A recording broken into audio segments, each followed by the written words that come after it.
외국 여행 가는 것이 소원이어가지고 돈을 열심히 모아서 비행기 티켓을 끊고 어린 애들을 데리고 부부가 큰 마음을 먹고 며칠 전부터 설레는 마음으로 공항을 갔습니다. 돈도 많이 들였고 휴가도 내야 했고 몇 달 전부터 준비하여 큰 마음을 먹고 평생에 한번 외국 여행 나들이를 가게 됐어요. 근데 이 남편이 여권을 펴서 주니까 거기서 들여보내질 않는 거예요. 기한도 넘질 않았고 전혀 하자가 없는 평범한 대한민국 사나이인데 못 들어갔어요. 그 이유가 뭘까? 그 사진을 꼬마가 사인펜으로 막 그림을 그려버렸어요. 그래가지고 들여보내질 않은 거예요. 이거 안 된다는 거예요. 실제 있었던 일입니다. 그 아이가 여권을 낙서를 해버린 거예요. 수염을 그려놓고 아버지 눈동자를 지워버리고 머리를 싹 흐트려가지고 그걸 가지고는 들여보내지를 않는 거예요. 가봤자 그곳에 가면 못 들어간다는 거예요. 미국에 가서. 이런 어이없는 일이 있다는 거예요. 캠핑을 갔습니다. 온 가족이 깊은 강원도 꼴짝에 장비들을 잘 구비해가지고 수백만의 돈을 들여가지고 차를 타고 깊은 산에 가서 다른 사람들이 그렇게 부러워하는 텐트를 치고 이제 피곤한 몸을 추스리면서 저녁을 준비합니다. 버너를 꽂고 음식을 다 꺼내놓고 이제 끓여야 되는데 연료가 없어요. 고체 연료를 안 사온 거예요. 다시 시내로 가려면은 1시간이 없는 거리를 왕복해서 갔다 와야 돼요. 갔다 와서 준비하면 늦습니다. 이미 처음부터 기분이 나빠져 버리는 거예요. 왜 이걸 안 챙겼느냐? 당신이 챙길 줄 알았지. 그러면서 부부싸움하고 짐 철수해가지고 내려와 버렸습니다. 우리가 흔히 있는 일이죠. 흔히 있는 일. 엘리야가 제단을 수축하고 그 수축된 제단 위에 도랑을 파서 물을 부어놓고 하나님께 기도합니다. 불을 내려주소서. 불을 내리셔서 하나님이 살아계신 신인 것과 내가 당신의 종인 것을 온 만방에 알려주십시오. 길게도 기도하지 않았어요. 그때 하늘에서 불이 내립니다. 여러분, 이 불이 내리지 않았으면 엘리야는 죽습니다. 제가 무슨 말을 하려고 그러냐면 내 평생에 목회하면서 소원이 있어요. 목회 잘하는 거, 성도들한테 존경과 사랑을 받는 거 좋습니다. 그거 없다면 거짓말이죠. 능력이 나타나서 안진병을 일으키고 병자에게 손을 내며 일어나는 거 좋습니다. 다 좋습니다. 근데 더 근본적인 제 소원이 있습니다. 그건 뭐냐? 주님 앞에 설 때마다 주님의 임재가 나타나는 예배를 드리는 거. 여러분들 그 꿈이 있죠? 저의 간절한 간청과 소원은 그거밖에 없습니다. 이것이 되지 않으면 그 어떤 것도 무용지물이에요. 여러분, 주님의 임재가 사라진 예배 끔찍합니다. 시설이 잘 갖춰지고 많은 사람들이 모이고 첨단 악기를 동원해가지고 하나님을 찬양하지만 그곳에 주님의 임재, 불이 없다면 무슨 의미가 있을까요? 우리 교회 예배가 많습니다. 유아부는 어리니까 그렇다 치고 유치부부터 유년부, 소년부, 중등부, 고등부, 청년부, 어른애리까지 예배가 주일날 무수히 많은 예배가 지금 행해주고 있습니다. 그 많고 많은 예배 중에 핵심과 생명은 무엇이냐? 훌륭한 설교자 아닙니다. 좋은 시설 아니에요. 착각하지 마세요. 성령의 기름 부으심이에요. 주님의 임재, 주님의 임재가 있는 예배. 여러분, 그 예배를 여러분 드린 적이 얼마나 있으세요? 이 시대의 비극은 하나님이 없는 예배를 드리고 있다는 거예요. 저의 간절한 간청과 소원은 오직 유일한 소망은 그것입니다. 주님의 임재. 주님의 임재. 그것만 일어날 수 있다면 그 어떤 대가도 치를 수 있습니다. 그것만 이룰 수 있다면 세상에서 손가락질 받아도 좋고 바보가 되어도 좋고 어떤 취급을 받아도 상관이 없어요. 그거. 설교 준비를 철저히 합니다. 제 이야기가 아니고 어떤 설교자가 기도를 충분히 했습니다. 참 귀한 일입니다. 그 한 번의 강단에 서는 일을 위해서 금식을 합니다. 절제합니다. 핸드폰을 끊고 텔레비전을 보지 않습니다. 세상의 것들이 오염돼서 들어올까 봐 금식을 하고 하나님께 매달려가지고 경건한 마음으로 성도들이 사모하는 가운데 어느 것 하나 부족함이 없이 강단에 서서 설교를 합니다. 근데 기름 부음이 없어요. 그럴 수 있잖아요. 무슨 의미가 있죠? 무슨 의미가 있어요? 반대도 한번 생각해 봅시다.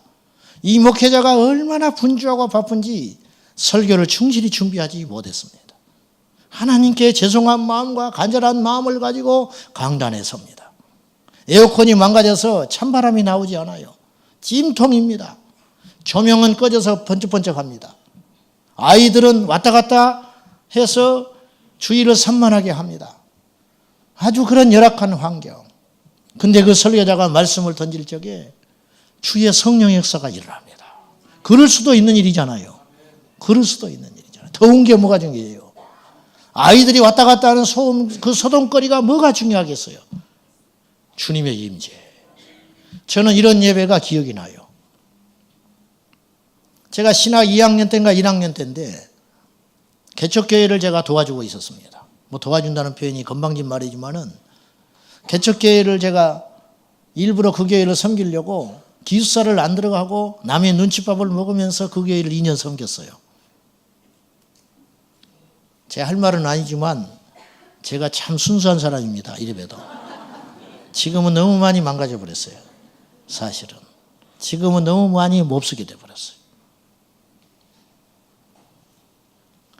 어느 날 수요일 날 학교를 마치고 밥 먹을 시간도 없고 그 교회 가서 예배를 드리고 집으로 들어가려고 잠바를 입고 학교 수업을 했으니까 예배자로 참석을 하는 거니까 갔더니 사모님이 얼굴이 하얗게 돼가지고 나를 기다리고 있어요. 예배 10분 전인데 목사님이 지방에 가셨는데 차가 밀려서 못 올라오신다는 거예요. 수요 예배를 인도할 사람이 없다는 거예요. 그때는 핸드폰이 없으니까 저한테 연락할 수도 없는 거예요. 그래서 내가 안 오면 어떻게 하나 하고 노심초사 밖에서 기다리고 있었다는 거예요. 잠바를 입고 예배 10분 전에 제가 성경 본문을 하나 간절히 찾고 기도하면서 본문 하나만 붙잡고 예배는 드려야 하니까 그리고 올라갔어요. 교인 이야기 해봤자 개척교회 수요일 날은 10명도 오지 않습니다. 그분들을 앉혀놓고 얼마나 제가 일생일대 그렇게 간절히 기도해 본 적은 없을 것 같아요. 앞이 하얀 거예요. 앞이. 뭐 평소에 설교를 많이 하는 것도 아니고 본문 하나만 기도하고 붙들고 올라갔어요. 이제 어떤 일이 펼쳐질지 나도 몰라. 잠바 입고 올라갔어요. 찬송을 한 장 부르고 어떤 분에게 제가 기도를 부탁을 했어요. 오늘 예배를 위해 기도해 주십시오. 이분들이 당황해요. 미리 말을 안 했으니까. 이분이 일어나서 기도합니다. 기도할 때 성령께서 얼마나 이 심령을 그 시간에 만졌는지 공적인 기도를 하다가 자기 회개를 해버려요. 이분이 자기 회개 기도를 해버리기 시작했어요. 그때 성령께서 크게 그 자리에 역사하셨어요. 눈물바다가 됐습니다. 완전히 진솔한 그 짧지만 자신의 그 치부를 드러내면서 누가 시키지도 않았는데 평소에 그런 분이 아닌데 자신의 치부를 하나님 앞에 드러내면서 이런 죄인이라고 울먹거리면서 기도를 하는데 성령의 바람이 강하게 나타나는 거예요. 막 이 전율이 일어날 정도예요. 그리고 제가 설교할 때가 됐습니다. 성경 본문을 읽고 설교를 시작할 적에 그 모든 회중이라 해봤자 10명도 채 안 되지만 제가 설교하지만 제가 하는 게 아니라는 걸 제가 느꼈어요. 그리고 30분이 넘도록 설교를 하는데 저는 그날의 예배를 잊을 수가 없습니다. 하나님이 급하니까 이런 일도 하시는구나. 주님의 임재가 나타나는 거예요. 중국에 선교지 가서 현지인들과 함께 말씀을 나눌 기회가 있었습니다. 옆에 통역을 해요, 사모님이. 그분들을 놓고 말씀을 전할 적에 그분들이 목사님도 계시고 신학생도 있고 그래요. 그들에게 말씀을 전하는데 제 뒤에 누가 서 계신 것 같아요. 제 뒤에. 이거는 내가 하는 설교가 아니에요. 언어가 통하지 않습니다.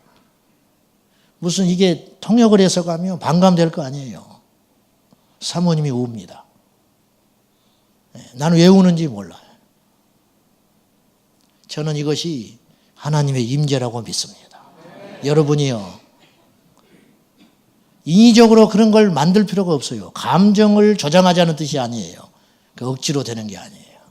그걸 여러분 무엇과 바꿀 수 있겠어요? 그 가치를, 그 엄청난 성령의 소용돌이의 가치를 여러분 과연 무엇과 바꿀 수 있겠습니까? 오늘 이 시대에 예배의 위기를 하셨어요. 성령의 역사가 사라진 예배, 비극입니다. 깡통 예배입니다. 여러분, 구하는 것의 수준이 믿음이에요. 구한 것의 수준이 믿음이다. 여러분, 뭘 구하고 계십니까? 전화가 왔어요. 급하게 상담을 하고 싶다고. 그래서 밖에 있다가 돌아왔습니다. 어떤 사나이가 저를 기다리고 있었어요. 이야기를 들었습니다. 한 30분 넘게 장황하게 이야기하는데 마지막 결론은 이것이었어요. 5천 원만 주시오. 5천 원. 얼마나 제 마음이 아프고 속이 상하든지 이 이야기를 들으려고 내가 30분을 허비했구나. 긍휼한 마음이 드는 게 아니고 괘씸함이 드는 거예요. 괘씸한 마음. 멀쩡하게 차려입고 구두 닦고 앉아가지고 나한테 하는 말이 결국은 내가 이러이러한 역경, 이런 굴곡진 삶을 살았는데 내가 지금 5천 원이 필요하다. 그거 달라. 목표가 5천 원이에요. 여러분, 교회를 왔어요. 성전에서 기도하고 올라오더라고요. 그리고 목사를 만났어요.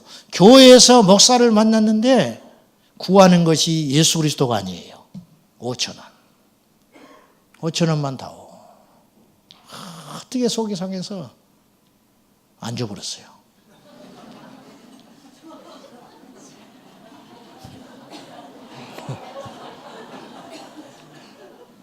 여러분, 뭘 구하세요? 우리가 그 사람 욕할 거 하나 없습니다. 뭘 알고 살아야 한다, 이 세상을. 뭘 알고 예수 믿어야 한다고 말이요. 수십 년을 다녔는데 주님의 임재를 몰라요. 경험을 해보질 않았고 듣도 보지도 못했고 오직 생각한다는 것이 내 기도의 응답이고 내 욕망 채워지는 거. 우리가 그렇게 예수 믿어야 되겠어요? 우리가?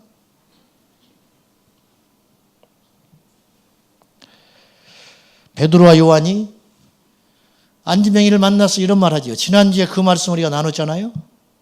이렇게 말합니다. 내게 은과금은 없다. 그런데 내게 있는 것으로 너에게 주려고 하는데 나사렛 예수 그리스도의 이름으로 일어나라. 이걸 거꾸로 말하면 이런 뜻이에요. 나는 음과 군을 구하지 않는다. 나 음과 군 없어도 된다. 그 말이잖아. 나 없어. 내가 옛날에는 은과 금을 구하는 인생이었다. 근데 이제는 나는 없어. 없지만 나는 문제가 없는 사람이라. 없지만 나는 약해지지 않는다. 없지만 나는 기죽지 않아. 왜? 너에게 없는 것이 나에게 있어. 세상에 없는 것이 있어. 예수 그리스도의 이름. 이것이면 충분하다는 거예요. 구하는 게 다르지요. 이 구걸하는 이 사나이는 은과 금을 구했어요. 우리를 보라. 봤어요.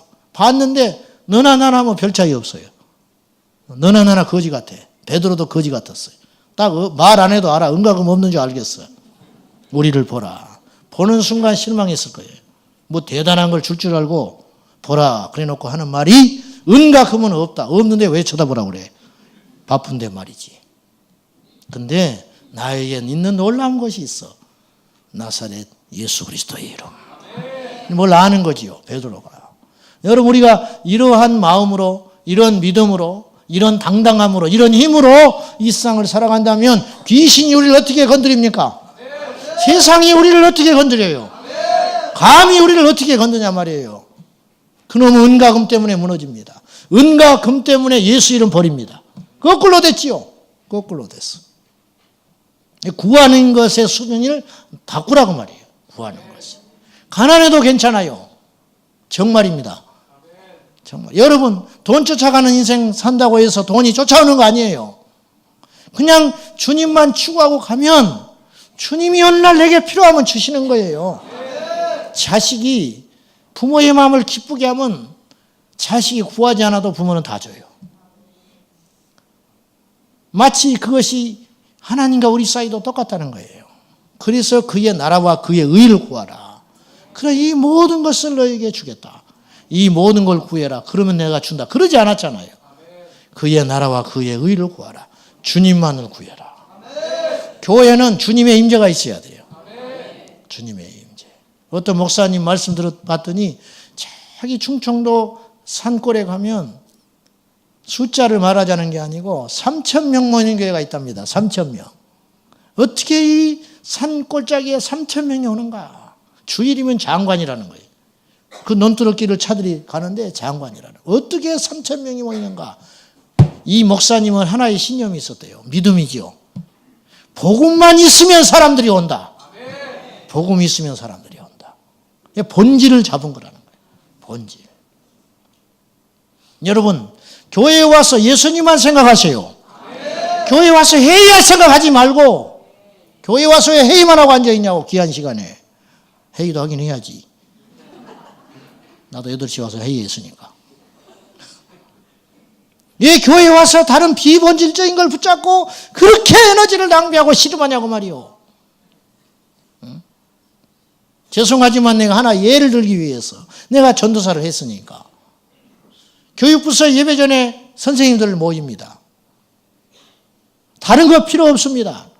그 예배 시간에 주님의 임재가 필요한 거예요. 아이들도 알아요. 아이들도 동일한 영혼을 가지고 있어요. 애들도요. 진짜인지 가짜인지는 알아요. 무슨 말인지 아시죠?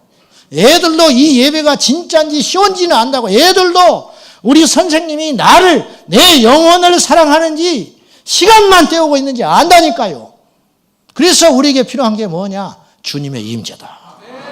모든 부서, 모든 민족, 어느 때든지 우리에게 필요한 게 뭐냐? 주님의 임재, 기름 부으심. 그것이 없다면 우리 여러분 분명히 이 시야를 가지셔야 돼요. 분명히. 이것이 없다면 우리는 그 오랜 시간 하나님 앞에 예배하여도 주님은 기억지 않을 거예요.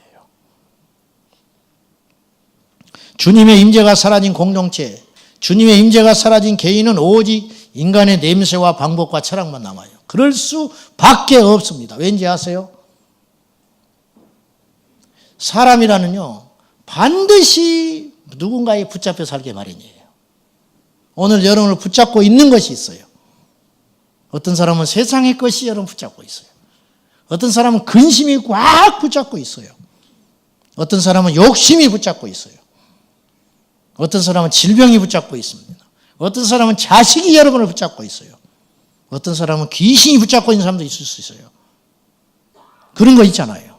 반드시 우리를 지배하는 뭔가가 있어요.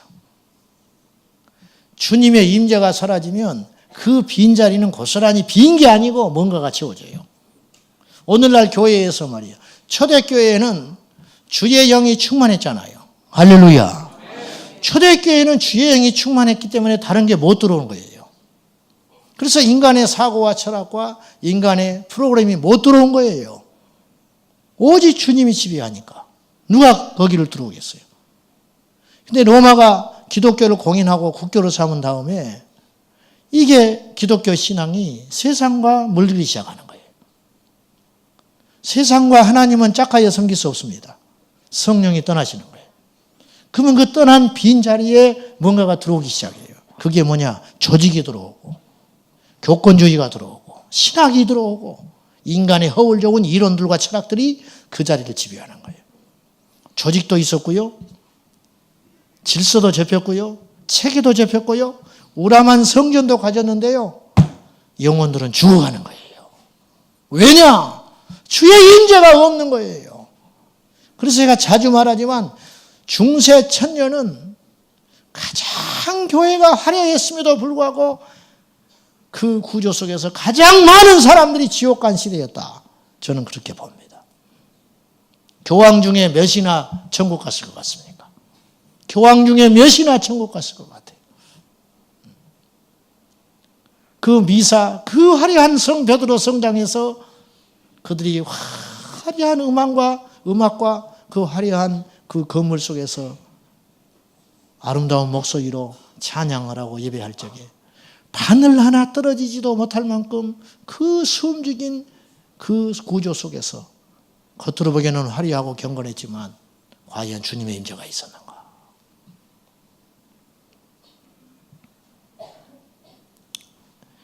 물병을 비우면요, 물이 없어지는 게 아니에요. 그 빈자리는 공기가 채워지는 거예요. 주의 영이 빠져나가면 그 자리를 대체하는 대체물이 반드시 들어오기 마련이라는 거예요. 그것이 세상일 때 교회는 더 이상 교회일 수 없고 성도는 더 이상 성도일 수 없는 것입니다. 언제부터인가? 근데 이 특징이 있어요. 이건 제 생각인데, 제 이론인데, 마귀는요, 소리 없이 들어옵니다. 소리 없이 들어왔다가 시끄럽게 하고 나가요. 마귀는 그래요. 귀신은 소리를 지르고 나가니라. 성경이 그러잖아요. 근데 그 귀신이 언제 들어온지를 몰라요. 그 당사자는 몰라. 귀신은 이야기해요. 너 언제 됐냐? 몇 년 됐나이다. 귀신은 말을 하는데 정작 귀신의 노예로 살았던 그 인생은 언제부터 귀신의 노예가 됐는지 말을 못해요. 나갈 때 알아요. 성령의 역사는요, 반대예요. 성령의 역사는 임하실 때 강력이 나타납니다. 불의 여같이 바람같이 임하셔요. 근데 그 성령은 소멸하세요. 어느 날 가셔버리는 거예요. 오늘 우리 가운데 첫사랑 잃어버린 사람 상당수 있을 거예요. 근데 잊어버린지도 몰라.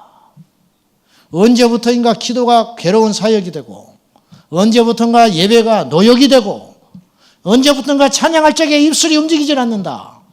이거 심각한 일이라는 거예요. 결코 작은 일이 아니라는 거예요. 여러분, 예배를 때우지 마세요. 때우는 예배처럼 불행한 인생이 있을까요? 그리 하지 말고 모든 예배 때마다 우리가 갈망하고 소원해야 할 것인데, 주여, 우리에게 주님의 임재가 필요합니다. 여러분, 제가 지난주에 했던 설교 지금 해도 상관없어요. 무슨 말인지 아시죠? 다음 주에도 상관없어요.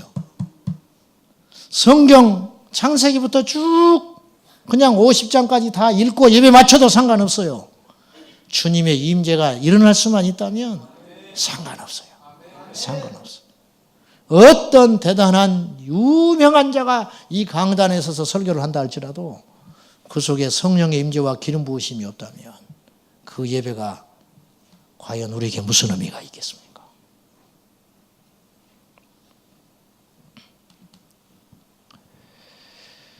하나님 임재가 사라지고 메말라 버렸음에도 불구하고 깨닫지 못한 채 교회가 그럭저럭 흘러갑니다. 왜 그런지 아세요? 주님의 임재가 사라져도 여전히 많은 청중들이 모여들고, 주님의 임재가 사라져도 여전히 아름다운 찬양이 울려 퍼지고 있고, 주님의 임재가 사라져도 여전히 예배가 중단되고 있지 않고, 여전히 교회는 건재하기 때문에 사람들은 그걸 몰라요. 성령이 소멸되고 없어져 버렸는데. 헤롯 성전은 이스라엘의 성전 중에 제일 화려하고 큰 성전이에요. 솔로몬 성전이 우람하고 크다 했지만 헤롯 성전에 비하면 작은 거예요. 솔로몬 성전은 13년에 걸쳐서 지었어요. 그러나 헤롯 성전은 무려 83년 동안 지었습니다. 그러니 그 건축비나 규모는 3배 이상이에요. 법궤를 놓았던 지성소의 크기가 헤롯 성전은 60규빗이고 24m예요. 1규빗이 40cm거든요. 이 솔로몬 성전은 20규빗이에요. 규모가 3배예요. 그러니까 지성소가 3배로 컸다는 말은 그 성전 규모 자체가 3배로 크고 화려했다는 뜻이에요. 그런데 이 헤롯 성전은 하나님의 임재가 없는 불행한 성전입니다. 그래서 이스라엘 사람들은 헤롯 성전을 성전으로 인정하지 않아요. 하나님의 손으로 지은 성전이 아니에요. 헤롯이 자신의 야망을 위해서 백성들의 마음을 사기 위해서 건축하기도 했던 이 헤롯 대왕이 정치적 목적으로 지었던 성전이기 때문에 그곳에는 하나님의 임재가 없는 거예요. 사람을 기쁘게 하기 위해서 성전을 지면 하나님은 없습니다. 우리가 편리하기 위해서 하나님을 드나들면, 하나님의 전을 드나들면 하나님이 어찌 그곳에 임하실 수가 있겠어요.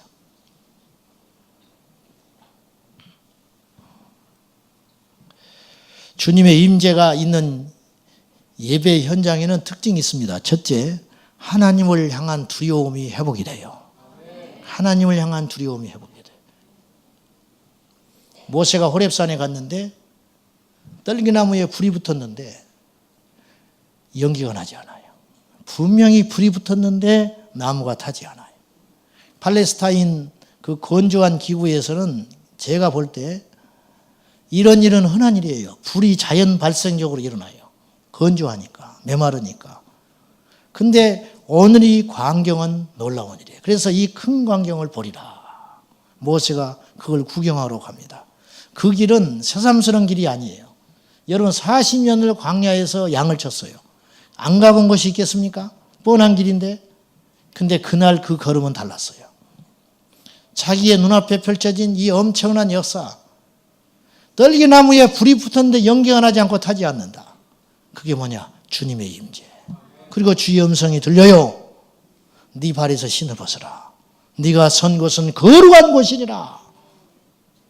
모세가요 사시나무 떨듯이 떨어버리는 거예요. 똑같은 자리, 똑같은 환경. 근데 그곳이 주님의 임재가 있는 거예요. 이게 두려운 거예요. 오늘 이사야서 6장에 이사야가 성전에서 환상을 봅니다. 천사가 날개가 셋이 있어요. 얼굴을 가립니다. 여러분, 리브가가 이삭을 처음 만났을 때 얼굴을 가려요. 왜냐? 이건 예의예요. 이제 갓 신부가 처음 남편을 만나는 자리에서 얼굴을 가리는 거예요. 현숙한 여인. 천사가 감히 여호와의 절에서 하나님의 임재 가운데 주님의 보좌가 높이 들렸는데 얼마나 높이 들렸는지 그 옷자락이 성전에 닿았고 보좌는 높이 달렸는데 그 천사 스랍이 얼굴을 가립니다. 천사로. 그 날개로. 주님의 얼굴을 뵙지를 못하는 거예요. 그리고 두 날개로는 날개짓을 하고 남은 두 날개로는 이 자신의 발을 가립니다. 수치를 가려요. 수치름과 수치와 얼굴을 가리는 거예요. 왜 그랬을까? 두려워서 그러는 거예요. 하나님의 임재 현장에는 경외심과 두려움과 감사와 기쁨이 있는 거예요. 이게 복합적으로 역사하는 거예요. 복합적으로. 경망스럽지 않아요. 코미디 쇼가 아니에요, 예배는. 여러분. 우리가요, 기뻐하는 것과 경망스러운 건 다릅니다. 하나님을 경외하는 것과 공포스러운 건 달라요. 하나님의 임재 현장에는 반드시 두려움이 있어요. 이 시대의 비극은 하나님 앞에 두려움이 없다는 거예요. 두려움. 제가 그 이야기를 제가 했어요, 전에. 하나님을 경외하는 것이 우리의 능력이다. 하나님을 경외하지 않아요. 우리 자녀들이 하나님 경외하는 법을 안 배웠어요. 주의 전에서 함부로 하고 다닙니다. 예배할 때 주의 전에서 두루눌 수는 있어요. 신약을 시대 사는 우리들이. 이 보이는 성전이 성전이 아니니까. 그러나 예배 때 드러누워 있으면 안 돼요. 예배 때 드러누워 있으면 안 돼요. 그걸 가르치질 않아요. 화로다. 이사야가 이렇게 외칩니다. 오늘 6장 5절에 화로다. 나여 망하게 되었도다. 하나님의 임재가 나타났는데 두려워하는 거예요. 내가 망할 자다. 내가 망하게 되었도다. 큰 화를 당하게 됐다. 이게 주님의 임재 앞에 선 죄인의 모습이에요. 죄인의 모습. 우리에게 이것이 없다면 비극이에요. 왜 우리가 주님을 만나지 못할까요? 이 경외함이 없어요. 이 두려워함이 없어요. 왜 우리가 하나님 앞에 응답을 받지 못할까요? 왜 우리가 하나님 인격적으로 경험하지 못할까요? 하나님을 향한 경외함과 두려움이 이 땅의 교회에서 사라진 채가 오래됐습니다. 오래됐어. 이것을 회복하지 않으면 감히 말하건대 이 땅에 부흥은 오지 않습니다. 여러분들이 부흥을 원하십니까? 여러분 심령이 확 갈아엎어지는 걸 원하십니까? 여러분 정말 주님을 만나길 원하십니까? 그러면 하나님을 경외하는 법부터 시작해야 된다는 거예요. 하나님을 두려워하는 거. 이것이 없다는 거예요. 너무 없어요. 이것이. 몰라서 까불어요. 겁이 없으면 망합니다. 내 백성이 지식이 없어 망하는도다. 그랬어요. 내 백성이 지식이 없어 망하는도다. 네가 지식을 버렸으니 나도 너희를 버리리라 그랬어요. 네가 지식을 버렸다. 하나님을 아는 지식을 버리는 거예요. 하나님을 몰라. 입으로 하나님을 부르는데 실상 하나님이 어떤 분인 줄 몰라요. 우리가 하나님을 믿는다 하고 하나님의 일을 한다 하고 하나님이 계신 성전이라고 고백하지만 실상 하나님 앞에 존엄함을 드리지를 못해요. 이것이 뭐냐? 지식을 버리는 거예요. 이스라엘 백성들이 하나님을 단 하루라도 안 불러본 적이 있는 줄 아십니까? 그들이 안식일을 얼마나 철저히 지켰어요. 겉으로 보기에. 입만 열면 하나님이. 그러나 그들의 안에는 그 심령 깊은 곳에는 하나님을 경외함이 없었어요. 그래서 이렇게 하면 안 된다니까요. 예배 시간에 설교자가 이렇게 하면 율법이 아니에요. 제가 이렇게 해도 천벌 안 받잖아요. 멀쩡하잖아. 얼른 빼야지. 이런다고 하나님 벼락 내리시는 분 아니에요. 우리는 그런 시대에 살고 있지 않아요. 구약 시대에 살았으면 나는 1000만 번 죽었을 거예요. 우리가 그런 시대에 살고 있지 않음에도 불구하고 우리 마음속에서는 하나님을 향한 경외함이, 하나님을 향한 두려움이 끊임없이 있어야 한다는 거예요. 이것이 우리를 살립니다. 내 백성이 지식이 없어 망하는도다. 김연아가 말이죠. 아무 곳에서나 피결을 할 것 같아요. 아무 데서나 아무 빙판에서나 피결을 할 것 같습니까? 그렇지 않아요. 조무르기들이 그렇게 하는 거예요. 진짜 알기 때문에 무서워서 아무 데서나 피결하지 않아요. 실력이 없어서가 아니에요. 이게 지혜예요. 아무 데서나 내가 빙판하다가 큰 부상을 당하면 안 되니까 함부로 하지 않는 거예요. 함부로. 아무것도 모르는 자들이 철썩거리는 거예요. 하나님 앞에 경망스러움 이루 말할 수 없는 시대에 우리는 살고 있어요. 이것이 부흥을 맡고 있습니다. 이것이 주님의 임재를 맡고 있습니다. 이해되시면 아멘 하십시오. 이해되시면.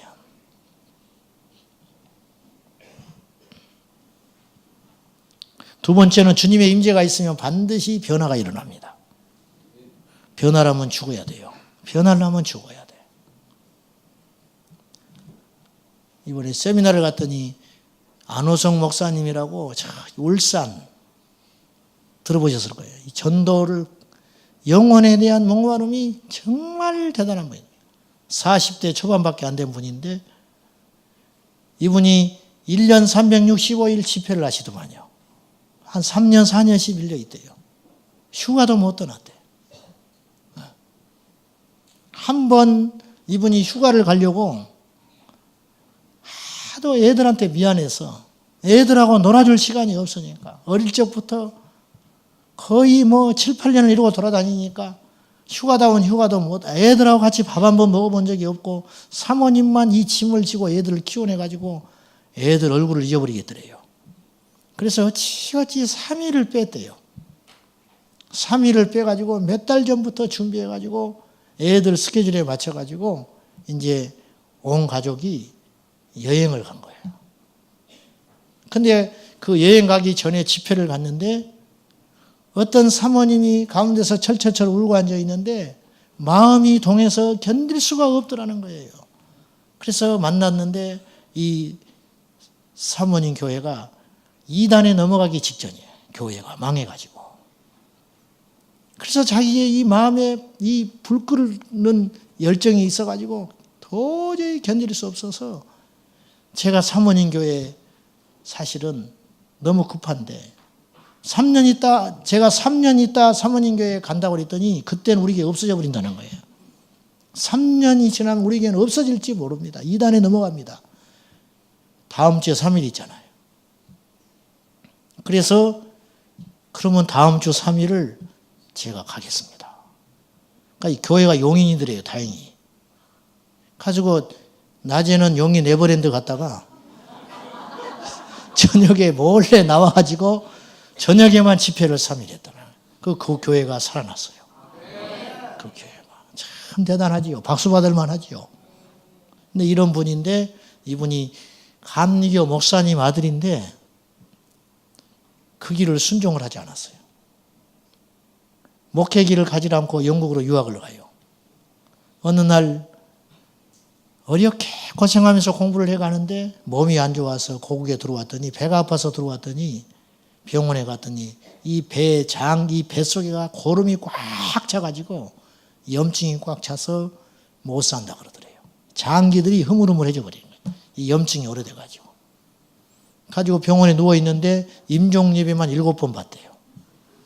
임종예배. 왜냐하면 곧 죽을 것 같으니까 임종예배 드리고, 임종예배 드리고 나면 살아나고, 또 드리고 나면 살아나고, 그러니까 7번 임종예배를 드렸대요.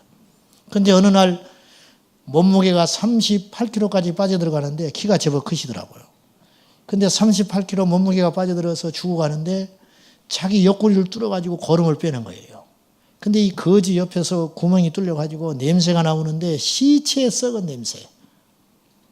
자기 살이 썩어가는 냄새가 자기 코에 들려오더라는 거예요. 맡아지더라는 거예요. 시체 썩은 냄새가 이렇게 지독하구나. 거기서 이분이 손들었어요. 하나님 나 살려주시면 내가 주의 종 되겠습니다. 그래서 하나님이 극적으로 살려주셔가지고 회복이 됐는데 이분이 낫고 나니까 잊어버렸어요. 그래서 일본으로 도망을 갔어요. 일본에 가서 또 다른 일을 해보겠다고 하는데 또 배가 슬슬 아프더라는 거예요. 그래서 깜짝 놀래가지고 또 손들었어요. 제가 말씀드리려고 하는 건 뭐냐면 죽어야 변해요. 저부터서요. 안 죽으니까 안 변하는 거예요. 안 죽으니까 잠시 주춤거리기는 해요. 잠시 주춤거려요. 예, 그렇잖아요. 어려운 일 만나고 힘든 일 만나고 갈등이 생기면 잠시 주춤거려요. 고집도 잠깐 꺾입니다. 그러다가 2, 3일 지나서 그 일이 없어지고 문제가 해결되면요. 언제 그랬냐? 그리고 기가 확 살아가지고 어떤 놈이야? 그러고 또 나타나요. 이게 저예요. 그러니까 누차 말하지만 기절해서는 안 되는 거예요. 아주 죽어버려야 되는 거예요. 하나님이 사랑하는 자는 죽여버려요. 하나님이 사랑하는 자는 그냥 두질 않아요. 그래서 히브리서 12장에 사랑하는 자에게 징계를 하신다. 죽여버린다는 뜻이거든요. 확 던져가지고 가서 살아있으면 발로 밟아가지고 발로 밟아도 살아있으면 비벼버리신 하나님. 완전히 죽여버리는 거예요. 완전히 죽여버려요. 아주 그냥 뼛속까지 와스스스 무너져가지고 완전히 죽여버려야 그래야 이 사람이 변화되는 거예요. 주님을 만나지 않으면 안 변해요. 주님의 임재를 경험해야 반드시 변합니다. 십자가를 통과해야 변해요. 십자가를 통과해야. 안 변하잖아요. 안 변해. 여러분 복이 뭐예요? 변하는 게 복이에요. 복이. 사명이 복이에요. 하나님의 뜻에 맞게 사는 인생이 복이에요. 가난해도 상관없고 못나도 상관없고 삼류 인생 살아도 상관없어요. 하나님이 함께하는 인생. 하나님의 일을 기쁨으로 크든 작든 감당하고 있는 인생. 그 인생만큼 행복하고 복된 인생이 어디가 있어요. 주님을 알아야 이것도 귀한 줄 아는 거예요. 주님을 알아야, 주님을 만나야, 지식을 알아야, 영적으로 깨쳐야. 주님의 임재가 귀한 줄 아는 사람은 하나님 만난 사람이에요. 그러나 그게 도대체 뭔지 그건 아니라는 거예요. 네. 죽음이 복이고, 아멘. 십자가가 복이라는 거예요. 왜? 십자가가 죽음의 현장이거든요. 죽음이 복입니다. 변화가 복입니다. 거듭남이 복이에요. 저 정도면 폭발을 해야 되는데, 저 정도면 안 한다고 해야 되는데, 저 정도면 교회가 들썩들썩 해야 되는데 잠잠해요. 그리고 이렇게 고백해요. 자기 잘못이래요. 자기가 죽지 못해서 그렇대요. 얼마나 황홀한 일이에요. 얼마나 위대한 승리입니까? 여러분, 사람에게 뭘 기대합니까? 지금 흉악하다고요? 천만에 들에서 동생을 쳐 죽인 것이 인간이에요. 들에서 동생을 쳐 죽이는 것이 인간이에요. 그러니까 우리 스스로는 절대 의롭게 못 돼요. 저도 여러분도. 죽든지 죽음 직전까지 가든지. 그래야 그 인생이 변하는 거예요. 그래서 구하는 게 달라져요. 보는 게 달라져요. 추구하는 게 달라져요.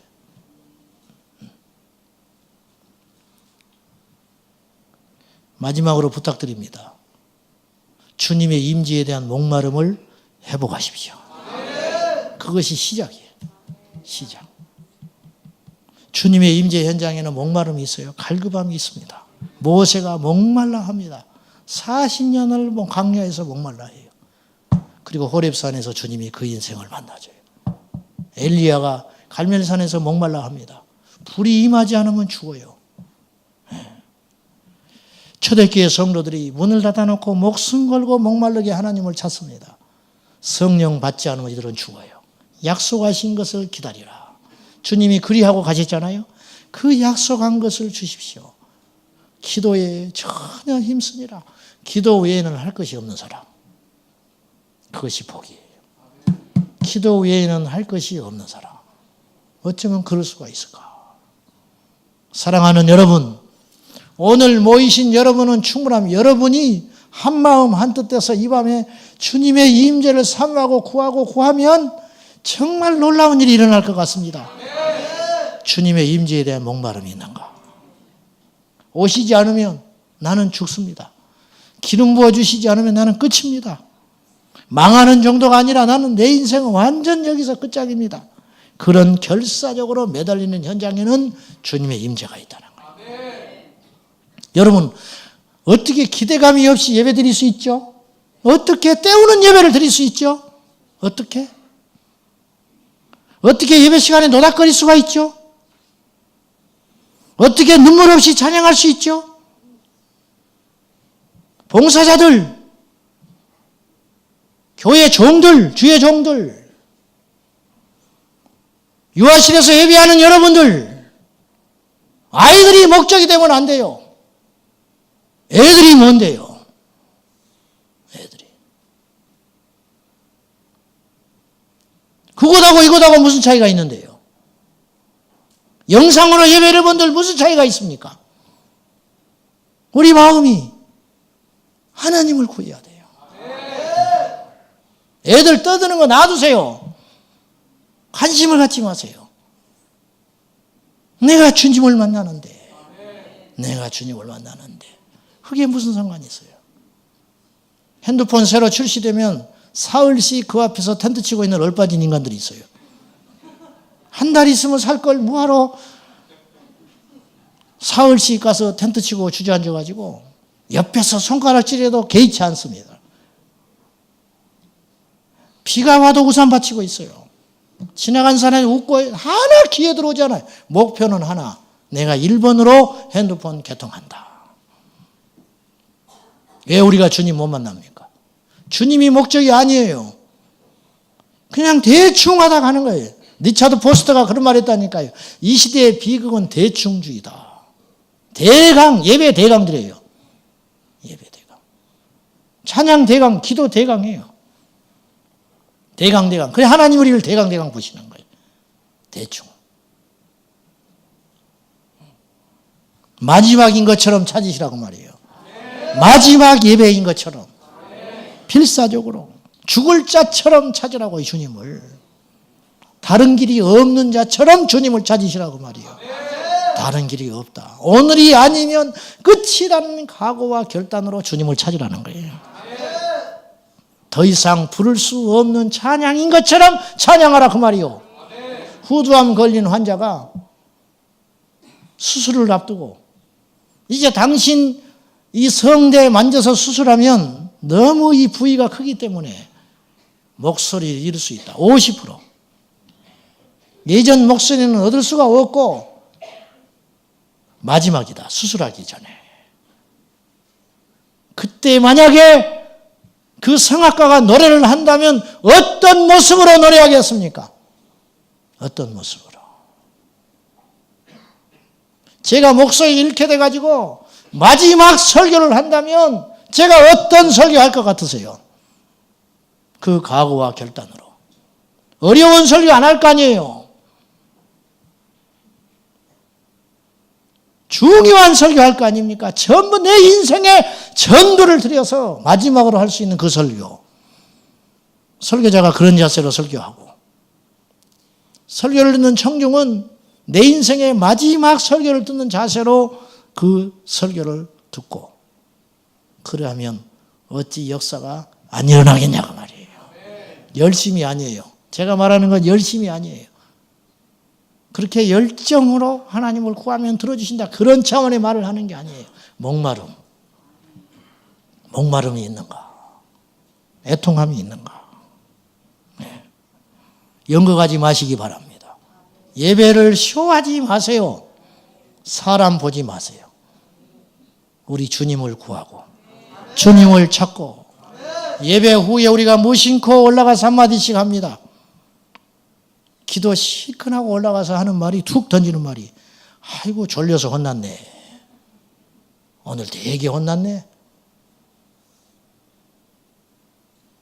뭔 설교를 이렇게 길게 한대. 내일 새벽기도 없으니까 살 것 같으네. 싹 쏟아버리고 가요. 그래서 맨날 세제비예요. 맨날 세제비. 영적으로 진보가 일어나야 되는데 영적으로 무게가 있어야 되는데 영적으로 차곡차곡 내 안에 내적으로 능력으로 내공으로 쌓여져야 되는데 이게 없는 거예요. 가볍기가 이루 말할 수 없이 다 쏟아버리고 던져버리고 엎어버리고 또 옛날의 그 모습으로 또 돌아가고 마는 거예요. 그리고 또 다음 주가 되면 기대감이 없이 덜렁덜렁 와가지고 앉아가지고 그리고 앉아있다 또 가는 거예요. 이런 무심한 예배자들. 절대 주님의 임재를 경험하기 어렵다는 것이지요. 말씀 맺겠습니다. 대호각성하고 우리의 능력이 무엇인가. 다시 한번 진심으로 내가 주님 앞에 고백하건대 주님의 임재가 내 안에 충만하고 우리 몸된 교회 안에 가득 찰 수만 있다면 저는 어떤 대가도 치를 수 있습니다. 그것이 우리의 간청이고 우리의 소원입니다. 여러분의 소원이 뭡니까? 하나님의 임재. 하나님의 그 깊은 임재 가운데 들어가서 주의 얼굴을 보는 것. 이 설교가 여러분의 귀에 들어가기를 축복합니다. 이 설교가 이해되기를 바랍니다. 목마른 심령이 복이 있고 애통하는 자가 복이 있으니 사랑하는 여러분 오늘도 우리 주님 앞에 1대1로 내가 서 있는 그 감정과 그 믿음으로 오늘 이 밤에 거저가지 마시고 주님의 임재 가운데 흠뻑 젖어서 주님의 지성소에 올라 주님을 만나는 주의 얼굴을 구하는 저와 여러분 꼭 될 수 있기를 예수님의 이름으로 축복합니다. 기도하겠습니다.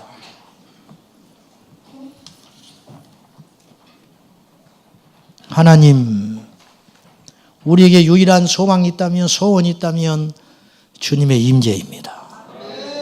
주님을 기다립니다. 이 제단에 불을 내려 주십시오. 우리 회중 가운데 회개의 영을 부어 주십시오. 우리의 모든 봉사 흔적마다 주님의 십자가의 피가 뚝뚝뚝 떨어지게 하여 주시고, 우리가 가는 현장마다 십자가가 세워지게 하여 주옵소서. 이 시간 주님, 위로부터 내리는 신령한 은혜와 능력과 권능이 2000년 전 마가다락방 초대교회에 임하여 주셨듯이 오늘 이 자리에 역사하여 주시옵소서. 불같이 바람같이 역사하여 주시옵소서. 그 하나님을 기대합니다. 주여 이 자리에 임재하여 주시옵소서. 주님을 목마르게 찾게 하여 주옵소서. 예수님의 이름으로 기도하옵나이다. 아멘. 이 시간 찬양할 적에 나의 힘이 되신 여호와여, 내 생명을 다해서 이 찬양을 간절하게 드리도록 하겠습니다. 우리 힘은 여호와 하나님이십니다. 믿으십니까? 그 하나님을 진심으로 찬양하기를 원합니다.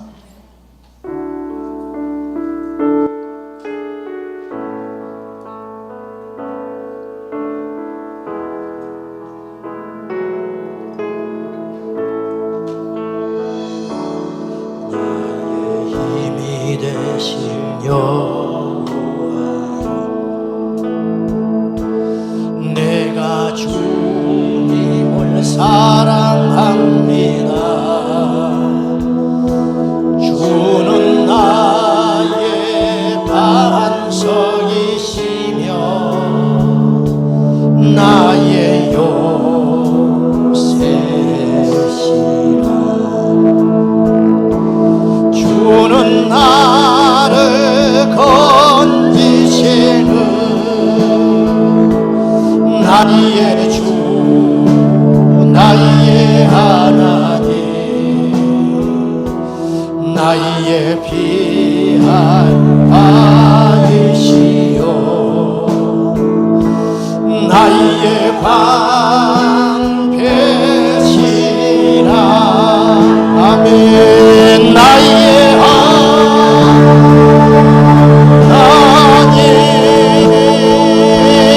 나의 하나님,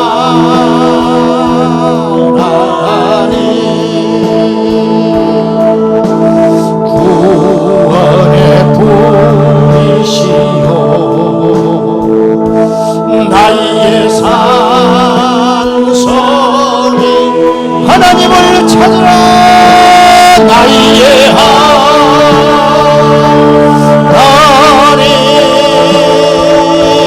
나의 하나님, 그는 나의 여호와, 나의 구세. 다시 한번 나의 힘이 되신 여호와, 내가 주님을 사랑합니다. 내가 주님을 사랑합니다. 주는 나의 반석이시며 나의 요새시라. 아멘. 주는 나를 건지시는 나의 주 나의 하나님, 나의 귀한 아이시여, 나의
생명이신 여호와여, 나의 생명이신 여호와, 내가 주님을 찬양합니다. 내가 주님을 찬양합니다.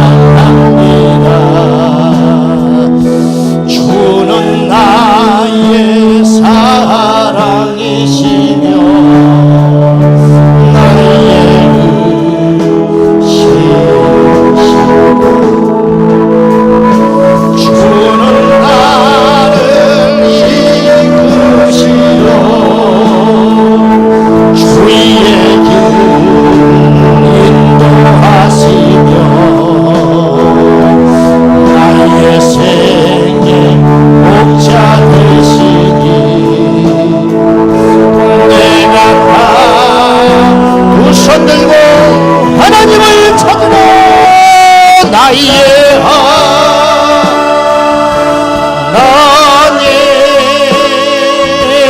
나의 하나님, 생명의 생명 연료받으러 내게 씌우소서, 내게 씌우소. 아멘. 나의 하나님, 나의 하나님,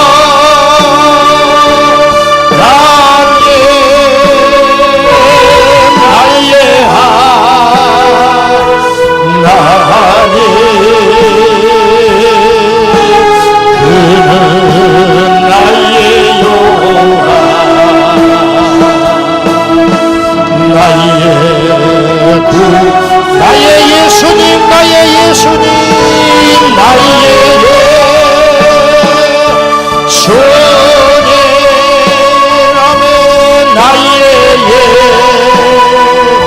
예수, 생명의 면류관으로 생명 면류관으로 내게 씌우소서, 내게 씌우소. 나의 예수님, 나의 예수님, 나의 예수님, 나의 예수님, 그는 나의 여호와, 그는 나의 여호와, 나의 구세주, 나의 마지막으로 나의 성령님, 나의 성령님, 나의 성령님, 아멘. 나의 성령,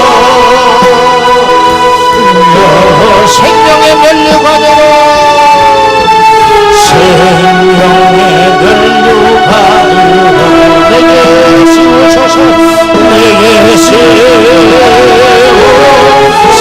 다하여 나의 성령님, 나의 성령님,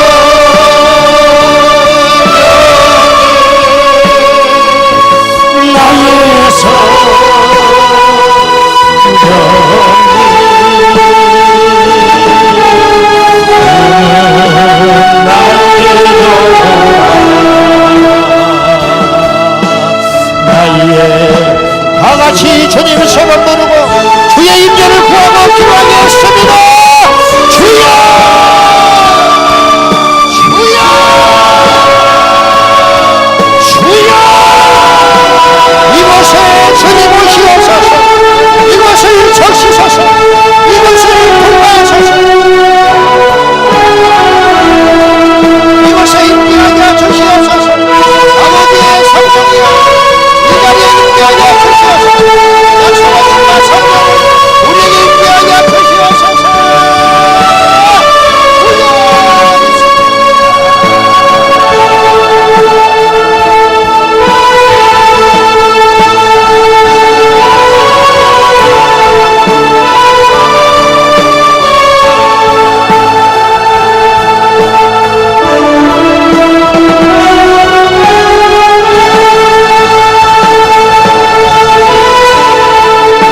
줄로 맹세하며 나를 찾으라.